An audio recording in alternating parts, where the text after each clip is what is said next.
birinchi yillarda qatnashuvchi qisqacha o'yin bildirib qo'yib, shu xatoni men o'zim jeki ko'rib qoldim. Turmushda o'tirganlarimni ko'rib qoldim. Zarurlar undoq bo'ldi. Hozir turgan bu xatochi. Anam zarur undoq o'rnuna qo'yishgan. Anam qancha qisqa vaqtda o'sha narsa joyga berdilar. Ana qizda yaxshi so'z bor, adashgandan ayrim yo'q, o'zini yapgan so'zda. Onun için özümüzün halka tanımdır bu. Ama bu жерде o'sha qirg'iz tili savob o'zini so'zlayotgandan keyin tarixiy 3-4 faktni aytib qo'yasizlarga. Shu yerda aytishcha sentrga kelganda 1911-yili Ishonalari boy Galiya medresasida o'qiganda alg'achqi bo'ldi. Alifbe Jakir To'to'g'u degan qirg'iz tilini o'rganishda alg'achqi ketib chiqargan. Algesi Sovet tilida açıyor, başka bir kitabı. Arabayı özü canarı, görüntüden cumhurbaşkanı dervişliği oldu. Canlı hareket kılan.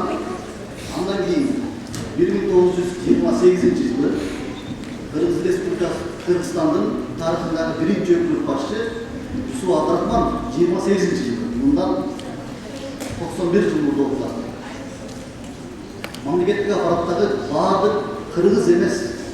Hadislerin var, Kırgız dilini öğrensin degen milletlendirgen şunday toplum çıkargan. Bundan 91 yıl oldu. Anan 58 yılı İshak Razak Oğuz mektetlerge Kırgız dilini jana Kırgızstandın tarihini okuduğu boyunca daha bir toplum çıkargan. Ben oylap 89 yıldagi Milatkanaga oturap, Milatkanaga başlagan Kırgız dilinde mamleketlik til jönündögi til degen status жөндегі мыйзам ошол тарихи окуялардын бир логикалык жыйынтысындай да. Ошону менен кыргыз тилин үйрөнө албайм, мен кыргыз тилине үйрөнгөнгө шартым жок дегендин баары шылтоо, кенебестик. Анан бир сүрөттү айтышым мүмкүн эмес, мындай текебердик болуп калды да. Бир кызык нерсе, мисалы үчүн шаарда кыргыз тилин жақсы сөйлей албайсың десе де, мен шаарда башка орыстардын арасында өсүп калдым, анан башкалардын арасында өсүп калдым деп атат да. Менин Сиэтл деген шаарымда досум иштейт. Айланасынын бардында америкалыктар жашайт. Бир да кыргызча сүйлөгөн киши жок. Бирок ошолордун үй бүлөсүндө кызынын тили, балдардын тили кыргызча чыгып атат. Шетте жашап алган андай мындай шылтоону айтты, өзүнүн сабатсыздыктан мен журналист кейбір директор сындарын бар, bunu айтып қояйын.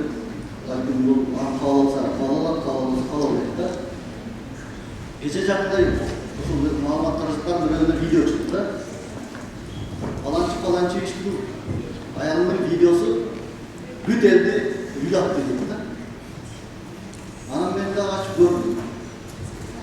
Анан қарасам, үйлата тұрғандыр видео емес. Үйлағандыры жоқ. Үйлағандыры жоқ. Болғанда да референдум өткөрүп койгондо элдин баары ыйлады дейт. Ушул жактан журналисттер бир аз конституциянын мыйзамдарын окуп койсо жакшы болот да. Кыргызстандын элинин атынан бир гана президент, андан кийин жогорку кеңеш гана кайрылат. Калгандардын баардыгыбыз өзүбүздүн оюбузду айтышыбыз керек да.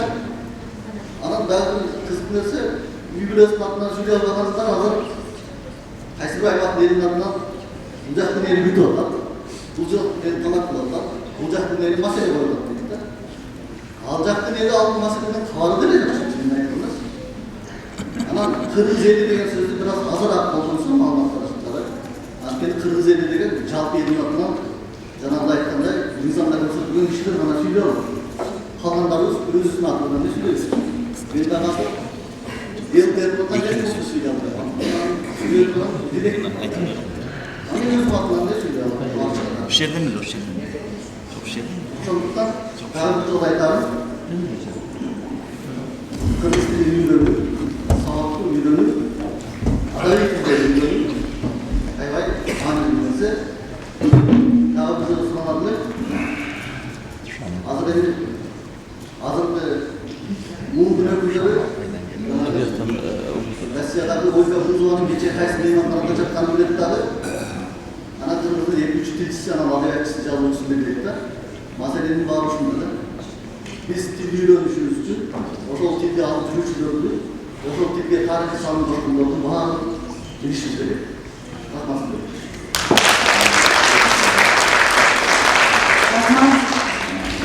Жалпы баарыбызга тиешелүү болгон курч проблемалары бар экендигин, биздин алдыбызда чоң милдеттер тургандыгын биздин билип алышкан кесиптештерибиз айтып атат. Чоң рахмат силерге.